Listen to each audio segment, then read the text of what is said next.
지난주 우리는 마가복음 1장 16절부터 20절까지 말씀을 통해서요, 예수님께서 제자들을 부르셨던 장면에 대해서 살펴보았습니다. 예수님께서 갈릴리 해변을 지나가시다가 4명의 제자를 부르셨는데요. 혹시 기억하시나요? 누구죠? 시몬, 베드로와 안드레, 요한, 와, 여러분 역시 똑똑하십니다. 네, 시몬과 안드레 그리고 야고보와 요한을 부르셨던 장면에 대해서 나누었죠. 흥미로운 사실은 예수님께서 제자로 부르신 사람들이 당시에 사회적으로, 종교적으로 또 여러 가지 측면에서 뛰어났던 사람이 아니었다라는 점이에요. 성경은 그들을 분명하게 어부라고 칭하고 있습니다. 갈릴리 호수에서 생계를 위해 물고기를 잡던 평범한 사람들이었지요. 그러나 주님은 그 평범한 사람들을 부르셔서 하나님 나라의 일을 맡기셨어요. 이것은 우리에게도 큰 은혜가 됩니다. 하나님은 특별한 사람, 지위가 높은 사람을 부르시는 것이 아니라 평범한 우리를 부르셔서 사용하신다면 우리도 하나님 나라 일에 쓰임 받을 수 있다라는 사실입니다. 예수님은 그렇게 그들에게 말씀하셨죠. 나를 따라오라, 내가 너를 사람을 낚는 어부가 되게 하겠다. 그런데 놀라운 것은 제자의 반응이었습니다. 성경은 그들이 민기적거리면서 따라간 게 아니라 곧 그물을 버려두고 따라갔다라고 이야기했습니다. 그물은 그들의 생계였지요. 삶의 기반이었습니다. 그러나 그들은 그물을 붙잡지 않고 주님의 부르심을 붙잡고 따라갔습니다. 이어 등장하는 야고보와 요한 역시 마찬가지로 그들은 배에서 그물을 손질하고 있었는데 예수님 부르시자마자 아버지 세베대와 또한 품꾼들까지 뒤로 하고 예수님을 따라 나섭니다. 제자의 길은 단순한 관심이나 호기심이 아니라 삶의 방향을 바꾸는 결단임을 다시 한번 성경을 통해 우리에게 말씀하고 있는 것이지요. 그리고 지난주 우리가 함께 생각했던 중요한 질문이 있습니다. 예수님은 왜 사역의 시작과 함께 제자들을 부르셨을까 하는 질문입니다. 혼자서도 사역하실 수 있는 분이십니다. 왜냐하면 그분은 하나님이시기 때문에 그렇지요. 그러나 주님은 사역의 초기부터 제자들을 부르셨어요. 그 이유는 제자들이 예수님과 함께 걸으며 하나님의 나라가 무엇인지 직접 체험하고 경험하고 가르쳐주기 위함이었습니다. 마가복음 1장 14절과 15절에서 예수님은 이렇게 선포하셨어요. 때가 찼고 하나님의 나라가 가까이 왔으니 회개하고 복음을 믿으라. 하나님의 나라가 시작되는 그 순간 예수님은 그 멀리서 구경하게 제자들을 두지 않으셨습니다. 함께 걷도록 제자들을 부르시고 예수님께서 직접 제자들과 함께 하셨던 것이지요. 그래서 제자의 길은 단순히 어떤 가르침만을 듣고 끝나는 것이 아니라 예수님과 함께 걸어가는 삶, 예수님과 함께 동행하는 삶. 주님은 그 사역의 초기 가장 먼저 제자들을 부르셨던 이유는 함께 걸어가고 알려주기 위함이었던 거예요. 사랑하는 여러분, 사순절은 바로 그 길을 다시 기억하는 시간입니다. 예수님을 따라 걷는 길, 주님과 함께 걸어가는 길을 바라보는 시간이지요. 그리고 오늘 우리가 살펴보게 될 말씀은 바로 그 제자들에게 예수님께서 직접 가르쳐 주신 하나님 나라의 가치입니다. 이 말씀 또한 우리가 잘 알고 있는 팔복의 말씀이죠. 예수님을 따르는 제자들이 어떠한 가치로 살아가야 하는지, 하나님 나라의 백성은 어떠한 마음과 어떠한 삶으로 살아가야 하는지 주님께서 직접 가르쳐 주신 기록입니다. 이 말씀을 통해 우리가 따르는 예수님의 길이 어떠한 길인지, 그리고 하나님 나라의 백성으로 살아간다는 것은 무엇인지 여러분들과 함께 짧은 시간이지만 하나님 말씀 나누도록 하겠습니다. 제자들을 부르신 이후 예수님께서는 복음서들에 보면요, 함께 귀신을 쫓아내시는 사역, 가르치는 사역, 그리고 병 고치는 하는 사역들을 기록함을 우리는 알 수 있습니다. 그러니까 제자들 부르시고 나서요, 예수님께서 하셨던 사역들이 바로 이어서 기록되어 있는데요. 귀신들을 쫓아내시기도 하시고, 말씀을 가르쳐 주시기도 하시고, 아픈 자들을 고쳐주기도 하십니다. 그런데 오늘 우리가 함께 읽었던 마태복음은요, 조금 다른 장면을 기록하고 있어요. 그것이 무엇인가 하니 한번 따라해 보시겠어요? 산상수훈. 들어보신 적 있으시죠? 산상수훈이라는 주님의 가르침을 기록하고 있어요. 1절 말씀부터 보실까요? 예수께서 무리를 보시고 산에 올라가 앉으시니 제자들이 나온지라. 자, 여기서는 한 가지 중요한 장소가 등장합니다. 장소 어디죠? 산이에요, 산. 그래서 산상수훈이라는 이야기가 붙습니다. 산상이라는 말은요, 우리 한문으로 쓴 건데요, 산 위에서, 그래서 산상이라는 의미를 갖고 있습니다. 이어 2절 보실까요? 입을 열어 가르쳐 이르시되. 여기서 우리는 예수님께서 무엇을 하셨는지 알 수 있습니다. 뭐 하셨죠? 가르치셨어요. 그래서 수훈이라는 표현이 기록된 거예요. 국어사전을 찾아보니까요, 수훈이라는 말은 후세에 남기는 가르침 또는 교훈이라는 의미도 갖고 있어요. 그래서 어디서? 산에서 어떻게 해요? 가르치셨다. 그래서 산상수훈이라는 말도 있고요. 그리고 옛날부터 신앙생활 해오신 분들은 산상보훈이라는 이야기도 들어본 적이 있으실 겁니다. 이 말은 뭐냐면 보물과도 같은 가르침. 그래서 산상보훈이라는 이야기도 있지요. 즉 예수님께서 산 위에서 제자들에게 주신 중요한 가르침, 그것이 바로 산상수훈입니다. 잠시 이 부분의 전체적인 흐름을 살펴보고 넘어가 볼게요. 우리가 잘 알고 있다시피 예수님께서는 세례를 받으신 후에 공생애를 시작하시면서 먼저 제자들을 부르십니다. 그리고 제자들을 부르신 후에 하나님 나라가 어떠한 곳인지를 직접 보여주시기도 가르쳐주시기도 하셨어요. 자, 그것이 저는 참 되게 와닿았던 게 뭐냐면 마가복음에서는 예수님께서는 제자들을 부르시고 나서 귀신들을 쫓아내시거든요. 그 귀신을 쫓아낸 것이 제자들이 가장 임팩트 있게 하나님 나라를 경험하는 것이지 않았을까 싶어서 주님은 그렇게 하신 것 같습니다. 어쨌든 주님께서는 그렇게 하나님 나라가 어떤 것인지를 직접 보여주시며 가르쳐 주셨어요. 귀신을 쫓아내기도 하시고 말씀을 가르쳐 주기도 하셨습니다. 또한 하나님 나라의 복음을 전하시기도 하시고 병든 자, 약한 자들을 고쳐주기도 하셨지요. 이러한 사역들이 마태복음 4장의 말미에 기록되어 있습니다. 그리고 이제는 예수님께서는 한 걸음 더 나아가 앞으로 이 땅에 세워질 하나님 나라의 공동체, 곧 제자 공동체가 어떻게 살아가야 하는가에 대해서 가르쳐주기 시작하십니다. 공동체 안에서 서로를 어떻게 대해야 하는지, 어떤 관계를 맺으며 살아가야 하는지, 그리고 하나님 나라의 백성으로 어떠한 삶의 태도를 가져야 하는지를 주님께서 직접 가르쳐 주신 것이죠. 제자들은 앞으로 하나님 나라를 드러내는 공동체로 살아가야 합니다. 공의와 정의가 살아있는 공동체를 이루어 나가야 합니다.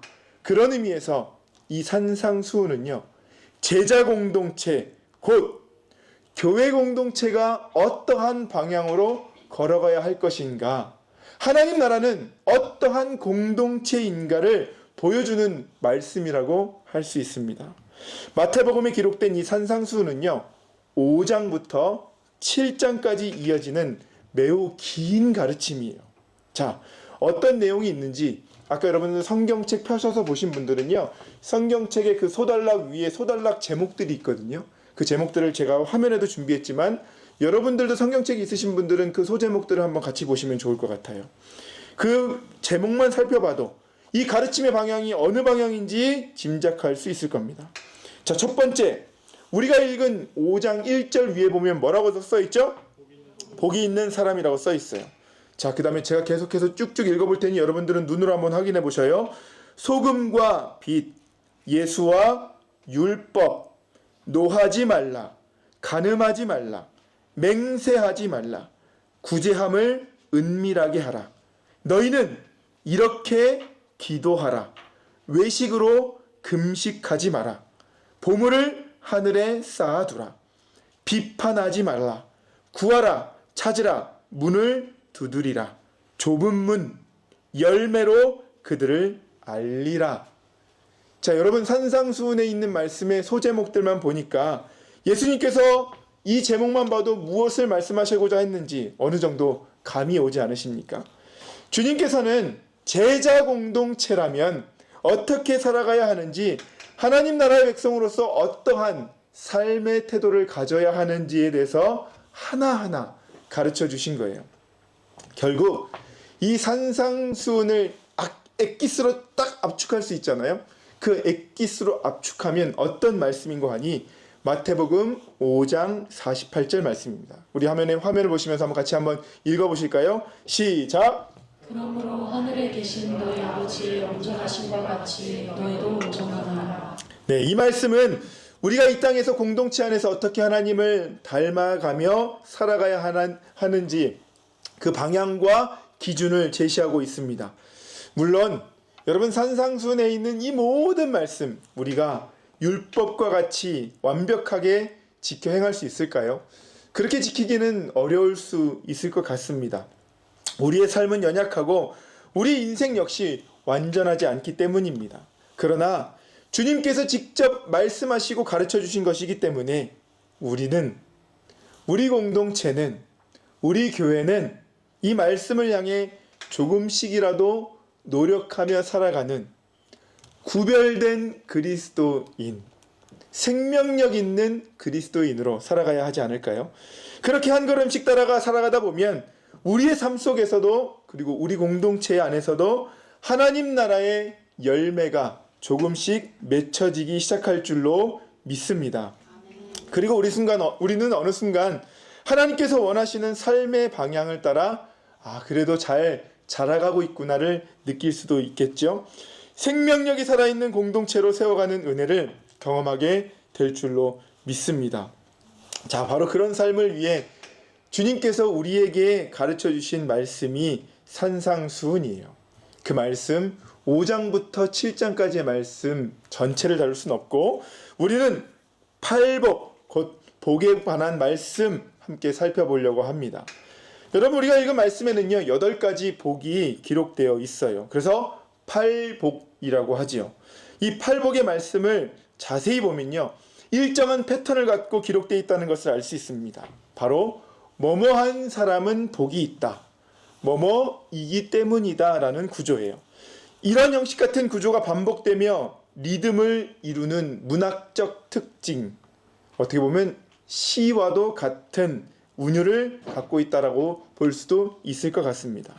이 구조를 조금 더 자세히 들여다보면요 의미가 분명해집니다. 첫 번째 문장인 뭐뭐한 사람은 복이 있다라는 부분에 하나님을 닮아가기 위한 제자들이 가져야 할 삶의 태도와 모습이 담겨져 있어요.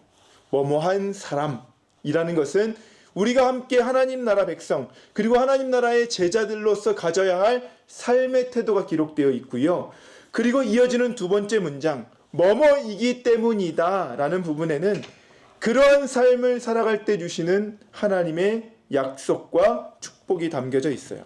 그렇기 때문에 예수님께서 이 말씀을 시작하시며 복이 있다라고 선언하신 것입니다. 아마 이 말씀은 여러분들에게 낯설지 않을 수도 있습니다. 왜냐하면 작년에 중보기도 때에 이 팔복의 말씀을 한 구절 한 구절 나누었던 기억이 있는 분들도 계시기 때문입니다. 사실 이 말씀 그렇게 중보기도 때 한 구절 한 구절 나눴던 말씀처럼 이 한 구절 한 구절이 한 주의 설교가 될 만큼 되게 깊은 의미를 담고 있거든요. 그러나 오늘 우리는 이 각각의 구절을 세세하게 분석하기보다는요 예수님께서 이 말씀을 통해 전체적으로 어떤 마음을 전하고자 하셨는지 그 큰 흐름을 여러분들과 함께 살펴보고자 합니다. 여러분들도 이렇게 읽어보셔서 알고 계시다시피 이 안에 주님께서 말씀하신 구절은요 정말 주옥 같은 말씀들이에요. 여러분, 이 말씀을 읽으시면서 좀 어떠셨어요? 정말 이렇게 하면 복이 있겠구나라는 생각이 있지 않으십니까? 예수님께서 이 가르침을 가장 먼저 제자들에게 주셨다라는 사실, 그리고 예수님의 사역의 초기에 이 말씀이 기록되어 있다라는 사실은 우리에게 참 많은 의미를 담겨줍니다. 여러분, 제가 지난주에 예수님이 사역 초기에 제자들을 부르셨던 이유도 되게 중요하잖아요. 근데 이 어마어마한 이 산상수훈 안에 담겨져 있을 때 가장 먼저 언급되어 있는 이 팔복 또한 우리에게 중요한 의미를 던져주고 있다라는 거예요. 물론 이 말씀 안에 모든 구절구절들이 중요하긴 하지만 그래도 가장 처음이기에 우리가 이 말씀을 주의 깊게 살펴보아야 할 이유가 있다라는 겁니다. 예수님께서는 이 말씀을 통해 이렇게 살아가는 사람은 복이 있다라고 선언하고 있어요. 그리고 그러한 삶 가운데 하나님이 약속하신 복 주실 것이다라고 약속도 하고 계신 것이죠. 그런데 이 말씀을 처음 들을 때 여러분은 어떤 마음이 드셨습니까? 3절 다시 한번 보실까요? 3절에는 어떠한 사람들은 복이 있다라고 이야기하고 있어요? 심령이 가난한 자라고 말씀합니다. 여러분, 가난이라는 단어는 일반적으로 우리에게 매우 부정적으로 들리는 단어의 표현입니다. 그래서 우리는 이 말씀을 접할 때 쉽게 받아들이기 어려울 수도 있습니다. 여러분, 우리 4절 말씀도 보실까요? 4절 말씀에는 어떠한 자가 복이 있대요? 애통하는 자가 복이 있다랍니다. 여러분, 여기서 애통이라는 단어는 헬라어로 펜데오라는 단어로 쓰였는데요. 이 단어는 단순히 슬퍼하는 정도가 아니라 몹시 슬퍼하다, 한탄하다, 울부짖다, 통곡하다라는 의미를 갖고 있어요. 이 단어를요, 마가복음에는요 딱 한 번 표현하고 있거든요. 그런데 마가복음에는 어떤 때 이 단어를 쓰고 있는 줄 아십니까? 예수님께서 십자가에 돌아가신 후에 예수님과 함께 했던 사람들이 깊이 울며 슬퍼할 때 사용된 단어예요. 예수님과 함께 했던 사람들이 예수님이 십자가에 지시고 돌아가신 걸 보니 얼마나 통곡했습니까? 애통한다라는 것은 단순한 슬픔이 아니라 가슴이 찢어질 듯한 깊은 슬픔의 상황을 의미해요. 우리에게는 그다지 좋은 상황은 아닌 것처럼 보입니다. 6절 말씀도 보실까요? 어떤 자가 복이 있대요? 의에 줄이고 목마른 자. 의에 줄이고 줄였다, 목마르다. 이 표현 역시 어떤 결핍과 갈망을 느끼게 하는 표현입니다. 이처럼 팔복의 앞부분을 보면요, 우리가 흔히 생각하는 복의 이미지와는 조금 다르게 느껴질 수 있습니다. 가난, 애통, 줄임, 목마름과 같은 표현이 등장하기 때문이죠. 그러나 뒤에 이어지는 약속은 분명합니다. 하나님께서 주시는 복이 분명하게 선포되고 있습니다. 그래서요, 우리는 자칫 잘못 생각하면 이렇게 생각할 수도 있습니다. 아, 이 조건을 충족해야만 하나님께서 복을 주시는 건 아닐까라고 말입니다. 그러나 이 말씀을 조금 더 깊이 들여다보면요, 팔복은 단순한 조건이 아니라 선언이며 선포인 것을 알 수 있어요. 예수님께서 너희가 이렇게 해야만 내가 복을 주겠다라고 말씀하신 것이 아닙니다. 하나님 나라의 백성으로 살아가는 사람들의 정체성과 방향을 보여주시는 건데, 하나님 나라의 백성과 방향과 정체성을 갖고 있다면 복이 있다라고 주님 말씀하고 있는 거예요. 예를 들면 너희가 심령이 가난해야만 내가 천국을 허락해 줄 거야 라고 하는 의미가 아닙니다. 우리는 이 말씀을 마치 어떤 조건을 통과해야만 복이 주어지는 것처럼 이해하기 쉽습니다. 그러나 이 말씀은 그런 구조가 아니라 우리가 하나님 나라 백성으로 살아가다 보면 심령이 가난해질 순간이 있습니다. 그만큼 마음이 아프고 힘들 때가 있다는 거죠. 삶 속에서 우리의 마음이 무너지고 스스로 연약함을 깊이 느끼게 될 때도 있답니다. 그러나 그때 우리는 낙심할 필요가 없어요. 왜요? 하나님 나라가 우리 것이기 때문입니다. 할렐루야! 애통해야만 복이 있다는 뜻도 아닙니다. 신앙생활 하다 보면요, 애통할 때 있지 않습니까? 억울한 일을 겪을 때도 있고 눈물 흘리는 일이 있을 수밖에 없을 순간도 있습니다. 그러나 그때 우리는 두려워하거나 불안해할 필요가 없습니다. 왜요? 그럴 때 주님이 우리를 위로하신다고 약속하시기 때문입니다. 이처럼 팔복의 말씀은요, 우리에게 얼마나 큰 위로와 은혜가 되는지 모릅니다. 우리의 심령이 가난할 때 주님은 우리를 책망하시기보다는 하나님의 나라가 너희 것이다라고 약속해주고 있습니다. 우리가 애통할 때 너희 왜 믿음이 없이 우느냐라고 다그치시는 것이 아니라 그렇게 애통하는 자에게는 주님이 위로를 주겠다라고 약속하고 있는 거예요. 더 나아가 온유한 자에게는 땅을 기업으로 주시겠다고 말씀하시고 의에 줄이고 목마른 자에게는 배부르게 하시겠다고 약속하시며 긍휼히 여기는 자에게는 긍휼히 여김을 받게 하시겠다라고 하시고 마음이 청결한 자에게는 하나님을 보게 하시겠다고 약속하십니다. 화평하게 하는 자에게는 하나님의 아들이라 일컬음을 받게 하시겠다고 약속하시고 의를 위하여 박해를 받는 자에게는 천국이 그들의 것이다라고 주님의 약속을 말씀을 하고 있습니다. 여러분, 얼마나 큰 은혜의 말씀입니까? 여기 안에 우리가 신앙생활하면서 경험하게 될 여러 가지 어려움의 순간들, 여러 가지 좌절의 순간들, 낭망의 순간들, 때로는 내가 용기 있게 화평으로 나아갈 때의 순간들마저도 기록되어 있습니다. 그런데 그런 모든 신앙생활하면서 누리게 되는, 신앙생활하면서 경험하게 되는, 신앙생활하면서 때로는 걸어가게 되는 그 모든 순간들, 이 안에 있다면, 팔복 안에 있다면 주님은 그것을 무엇이라고 책망하거나 뭐라고 하시는 것이 아니라 어떻게 말씀하셔요? 복이 있다. 왜냐하면 그 뒤에 약속이 있기 때문이다 라고 말씀하시는 거예요. 사랑하는 여러분, 그러나 우리는 여기서 한 가지 중요한 사실을 기억해야 합니다. 예수님께서 이 팔복의 말씀을 주신 이유는요, 단순히 개인의 복을 설명하기 위함이 아니라는 사실이에요. 제가 아까 서두에 하나님 나라의 공동체가 어떠한 마음과 어떠한 태도로 살아가야 하는지에 대해서 가르쳐 주시기 위함이라고 했던 것 기억하시지요? 이 말은 곧 이 복이 나 개인의 성공이나 개인적인 복을 말하는 것이 아니라 하나님 나라의 공동체 안에서 살아가는 삶 속에 경험하게 되는 그리스도의 복이라는 뜻의 의미를 갖고 있습니다. 그래서 제가 이걸 원어로 좀 살펴보았거든요. 원어로 5장 3절부터 이 팔복에 있는 의미, 그것이 단수의 의미로 쓰인 게 아니라 복수의 의미로 쓰여져 있더라고요. 저는 좀 단수의 의미를 찾으면 그래도 누군가에게는, 개인에게는 하나님께서 이렇게 개인에게 향한, 주님께서 개인에게 향한 말씀이겠구나라고 싶었지만, 이 팔복은 하나님 나라의 공동체, 제자 공동체가 살아가야 하는 부분의 의미를 담고 있어서인지 이 3절부터 써있는 이 모든 구절에는 복수형으로 기록되어 있더라고요. 우리는 이 개인적인 적용에만 머무르는 것이 아니라 이 말씀이 공동체 안에서 삶 속에 적용된 주님의 말씀이라는 사실을 우리는 기억할 수 있어야 합니다.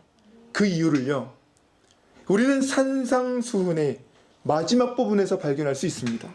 우리 11절과 12절 말씀 같이 한번 읽어보실까요?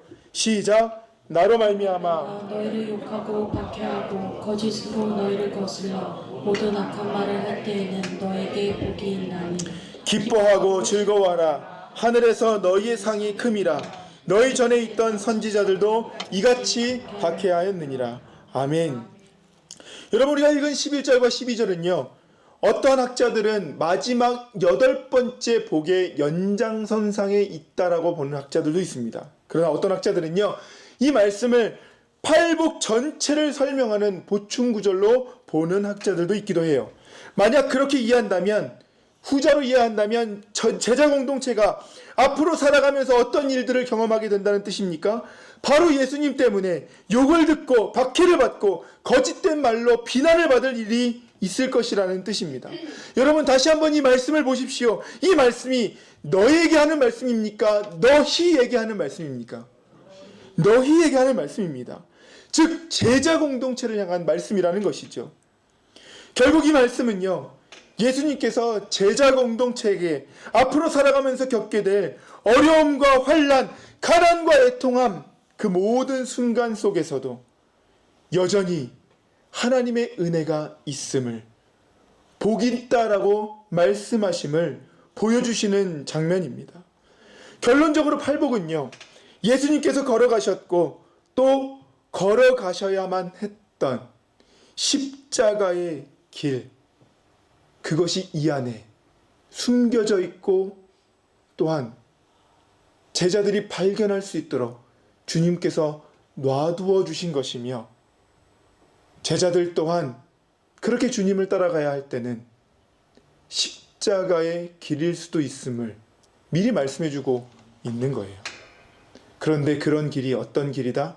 십자가의 길이지만 복된 길이다. 왜냐하면 하나님의 나라가, 하나님의 위로가, 때로는 하나님의 아들이라 칭함받는 권세가 있기 때문이다 라고 말씀하고 있기 때문이에요. 사랑하는 여러분, 그렇기에 우리가 공동체가 걸어가는 이 삶의 여정 속에서도 이 팔복의 은혜를 기억할 수 있기를 축복합니다. 때로는 가난할 때도 있고, 때로는 애통할 때도 있고, 박해를 경험할 때도 있을 겁니다. 그러나 그 모든 과정 속에서도 하나님께서 약속하신 복이 우리 가운데 임하고 있음을 기억하며 우리 공동체가 주님이 따라가셨던 그 십자가의 길을 부인하지 않고 여전히 우리도 함께 걸어가는 비엔나 초대교회 공동체의 제자 공동체의 걸음이 되기를 주님의 이름으로 축원드립니다. 이제 다시 한번 이 말씀의 처음 장면을 떠올려 보십시다. 1절 말씀 다시 한번 보실까요? 예수께서 무리를 보시고 산에 올라가 앉으시니 제자들이 나아온지라. 여러분, 이 말씀 안에는 두 부류의 사람이 등장합니다. 누구와 누구죠? 무리하고 제자입니다. 그런데 조금 생각해 보면 이 장면이 약간 흥미롭게 느껴집니다. 예수님께서는 무리를 보시고 산에 올라가셨는데 정작 나온 사람들은 누구입니까? 제자들이에요. 그리고 2절을 보면 이렇게 기록하고 있어요. 입을 열어 가르치시되. 자, 그렇다면 여기 질문이 하나 생깁니다. 예수님께서는 무리를 가르치신 걸까요? 제자들을 가르치신 걸까요? 네, 본문의 흐름을 보면 분명히 보입니다. 주님은 제자를 가르쳐 주신 거죠. 이 상황을 조금 상상해 보면 이렇습니다. 많은 무리들이 예수님을 따라왔습니다. 그러나 예수님께서는 산으로 올라가시자 어떤 사람들은 그 자리에 머물렀고 어떤 사람들은 예수님을 따라 산으로 올라갔습니다. 그리고 그렇게 가장 예수님께 가까이 나온 사람들은 누구였죠? 제자였어요. 분명 4장 말미까지는 예수님께서는 많은 무리들이 따랐습니다. 그런데 그들을 예수님께서 산에 올라가서 앉으시자 예수님을 따라온 것들은 무리가 아니라 제자였다라는 거예요. 자, 그렇다면 여기서 말하는 무리와 제자는 누구일까요? 4장 23절부터 25절까지를 보면 예수님의 소문을 듣고 많은 사람들이 예수님을 따라왔다라는 기록이 있고, 특별히 4장 25절은 이렇게 기록하고 있어요. 갈릴리와 데가볼리와 예루살렘과 유대와 요단강 건너편에 수많은 무리가 따르니라. 예수님의 놀라운 사역과 기적을 듣고 수많은 사람들이 주님을 따라왔어요. 여러분, 4장 25절에 보니까 수많은 무리가 예수님을 안 따라갔대요, 따라갔대요? 따라는 간 거예요. 안 따라간 건 아닙니다. 그런데 그 많은 무리들 가운데서 예수님이 산으로 올라가실 때 끝까지 따라온 사람들이 있었어요. 그 사람들은 무리입니까? 제자입니까? 제자였어요. 아이러니하게도 4장 25절은 4장의 가장 마지막 절이고요. 5장 첫 번째 절에는 예수님께서 가셨을 때에 따라온 사람들이 바뀝니다. 산에 올라가셔도 무리들도 따라갈 수 있었는데 그 산은 제자들만 따라갔거든요. 여기서 우리가 한 가지 착각하기 쉬운 부분이 있습니다. 여러분, 여기서 제자들은 누구일 것 같으세요? 여기서 제자는 누구일 것 같으세요? 우리는 성경에 제자들이라 기록되면 흔히 누구를 기억해요? 몇 명? 12명. 그러나 이 장면에서는 아직 12명의 제자들이 세워졌어요? 안 세워졌어요? 안 세워진 상황이에요. 이 시점에 예수님과 함께한 제자, 그 12명의 제자는 베드로와 안드레와 야고보와 요한 정도였을 거예요. 자, 그렇다면 여기서 말하는 제자들은 누구일까요? 여러분, 제가 재미난 관점의 전환을 하나 보여드릴게요. 누가복음 6장 13절 한번 보실까요? 밝음의 그 제자들을 부르사 그 중에 12를 택하여 뭐라고 하셨대요? 사도로 하셨대요. 자, 예수님께서는 많은 제자 가운데 12를 택하여 무엇이라 부르셨죠? 사도라 부르셨어요. 자, 이 말은 무엇을 의미합니까? 모든 사도는 제자이지만 모든 제자가 사도라는 뜻은 아닌 것이죠. 자, 따라서 산상수훈의 장면에서 예수님께 가까이 나온 사람들은 특별한 12명이 아니라 예수님을 따르기로 결단한 사람들, 곧 주님을 따라 산 위까지 올라온 사람들이었어요. 4장 25절에는 무리들이 예수님을 따라갔어요. 그러나 산 위에 올라가자 주님을 그 꼭까지 따라온 사람들을 성경은 누구라고 표현해요? 제자라고 표현하고 있다는 사실이에요. 이 부분을 명확하게 하기 위해서 메시지 성경을 찾아봤거든요. 한번 보시겠어요? 예수께서 자신의 사역으로 인해 큰 무리가 몰려드는 것을 보시고 산에 올라가셨다. 같이 읽어볼까요? 예수께 배우고 그분께 인생을 건 사람들도 함께 올라가다. 네, 여기서는 제자들을 분명 이렇게 설명합니다. 예수께 배우고 그분께 인생을 건 사람들. 사랑하는 여러분, 바로 그런 사람들이 제자였습니다. 오늘 우리도 마찬가지입니다. 우리는 예수님을 믿고 신앙생활을 하고 있습니다. 주님께서 베풀어 주신 은혜를 또한 경험하며 살아가고 있지요. 그러나 그 자리에서 멈춘다면 우리는 여전히 무리로 머물 수밖에 없습니다. 진정한 제자는 예수님 계신 곳까지 나아가는 사람들입니다. 주님의 말씀이 있는 자리까지 올라가는 사람입니다. 예수님의 가르침을 듣기 위해 거기까지 나아가는 사람들입니다. 예수님께 배우고 그분께 인생을 건 사람들. 예전에 이런 책의 제목을 본 적이 있습니다. 팬입니까? 제자입니까? 무리는 자기중심적으로 신앙생활하는 사람일 수 있습니다. 그러나 제자는 예수님 중심으로 살아가는 사람들입니다. 어쩌면 요즘 시대는요, 제자보다도 무리가 더 많아지는 시대인지도 모릅니다. 신앙생활을 편하게 하고 싶어하고 하나님이 주신 복만을 받고 싶어할 때가 있기 때문이죠. 그러나 주님은 우리에게 이 진리, 보화와 같은 말씀을 가르쳐 주실 때 그 말씀을 전하는 사람은 오늘 본문만큼은 무리입니까? 제자입니까? 제자입니다. 제자들에게 하나님 나라의 비밀을 가르쳐주고 있는 거예요. 여러분, 그렇기에 우리 공동체도 여러분의 마음 가운데 묻습니다. 여러분은 무리입니까? 제자입니까? 답하지 마시고요. 네. 옆에 사람 들리게 제자 이렇게 답하지 마시고요. 여러분들은 무리입니까? 제자입니까? 그런데요, 여러분, 예수님께서 그렇게 제자들에게 주님을 위해 목숨까지는 아니지만 어쨌든 주님을 위해 나온 사람들에게 가르쳐 주시는 거잖아요. 근데 그 가르쳐 주시는 첫 번째가 팔복이라는 거예요. 놀랍게도요, 그 주님께서 가르쳐 주신 그 첫 번째 내용이, 야, 너희들이 날 따라왔으니 정말 너희들은 귀하다. 이 산에까지 올라왔으니 너희는 나에게 인생을 건 사람들이구나. 정말 귀하다. 내가 너에게 축복을 주겠구나. 축복을 줄게. 일로 와. 막 그러면서 안수기도 하고 하지 않으셨어요. 여러분, 놀랍게도 우리 주님의 이 첫 번째 이야기, 그 가르침의 첫 번째가 무엇인 줄 아십니까? 고난과 박해예요. 때로는 거짓된 말로 비난을 받을 수도 있고 박해를 받을 수도 있다라고 말씀하고 있다는 사실. 여러분, 오늘 우리가 살아가는 시대의 모습과도 닮아있지 않습니까? 예수님을 믿는다는 이유로 오해를 받기도 하고 때로는 비난을 받기도 하는 시대. 그런데 바로 그런 상황 속에서 주님은 이렇게 말씀하고 있습니다. 12절 말씀 다시 한번 읽어보실까요? 시작! 기뻐하고 즐거워하라. 하늘에서 너희의 상이 큼이라. 너희 죄에 있던 선지자들도 이같이 박해하느니라. 네, 우리 주님께서 팔복을 말씀하시면서 너희가 어려움 당하고 예수님의 이름으로 말미암아 박해를 당하고 이런 이야기를 주님께서 첫 번째로 제자들에게 하셔요. 그런데요, 12절 여러분, 주님이 뭐라고 말씀하세요? 첫 번째요, 기뻐하고 뭐래요? 즐거워하래요. 여러분, 기뻐할 수 있는 상황입니까? 아니, 그렇게 제자로 주님 앞에 헌신하기로 나왔는데 주님은 복을 내려주신다고 했는데 그 복이 뭐예요? 심령이 가난할 때, 애통할 때, 의에 줄이고 목마를 때, 그리고 나서 주님 하신다는 말씀이 박해와 핍박을 얘기하고 계세요.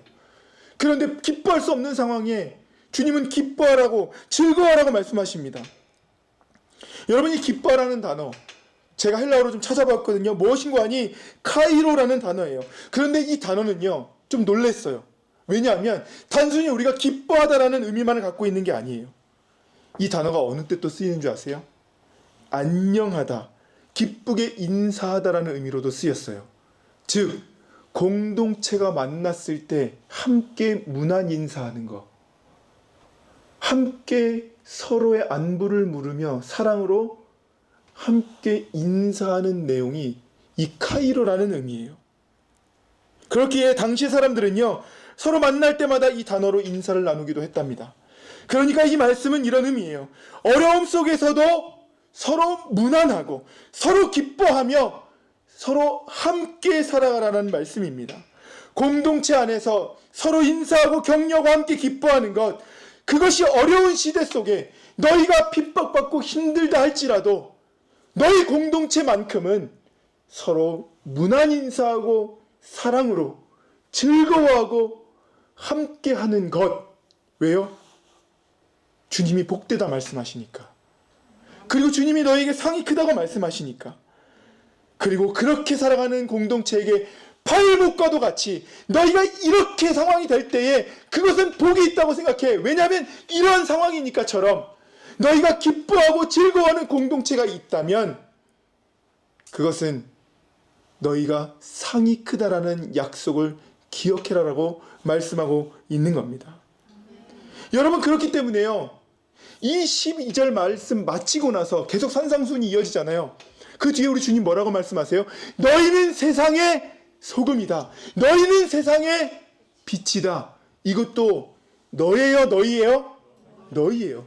공동체를 통해 주님께서 말씀하고 있어요. 서로 사랑하며 서로 무난하며 함께 기뻐하는 공동체, 그렇게 하나로 세워지는 제자 공동체가 세상의 소금과 빛으로 역할 감당할 수 있다. 그렇게 될 것이다. 이같이 빛이 너에게 비춤으로 말미암아 너희 착한 행실로 많은 사람들을 주님께 돌아오는 게 역할을 감당하라. 우리 주님 계속해서 이 공동체에게 주시는 말씀이에요. 하나님 나라 제자 공동체, 그 공동체에게 박해와 핍박이 있더라도 우리 주님 뭐라고 말씀하세요? 기뻐해라. 너희들은 함께 서로 문안 인사하고 함께 격려하고 서로의 상황을 물으며 서로를 위해 중보하고 함께 즐거워해라. 왜요? 그 공동체는 누가 스승이기 때문에요? 예수님이 스승이기 때문에. 누가 주인이기 때문에요? 예수님이 주인이기 때문에. 그렇기에 그런 공동체가 빛과 소금의 역할을 감당할 수 있는 겁니다. 사랑하는 여러분, 이 팔복의 마지막 당부는 이거예요. 기뻐하고 즐거워하라. 고통 가운데, 고난 가운데, 박해 가운데 기뻐하고 즐거워하는 것, 기뻐하고 즐거워할 수 있는 것, 그것이 진짜 하나님의 나라와 같은 거 아닙니까?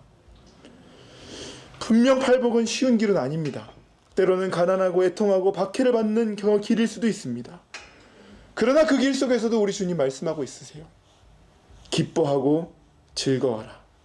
사랑하는 여러분, 하나님 나라 공동체는요, 서로 기뻐하고 서로 무난하고 함께 즐거워하는 공동체입니다. 그렇게 살아갈 때 하나님께서 약속하신 상급이 분명 우리 가운데도 있게 될 줄로 믿습니다. 그리고 그 삶이 바로 하나님 나라의 가치, 곧 팔복의 삶이 되는 줄로 믿습니다.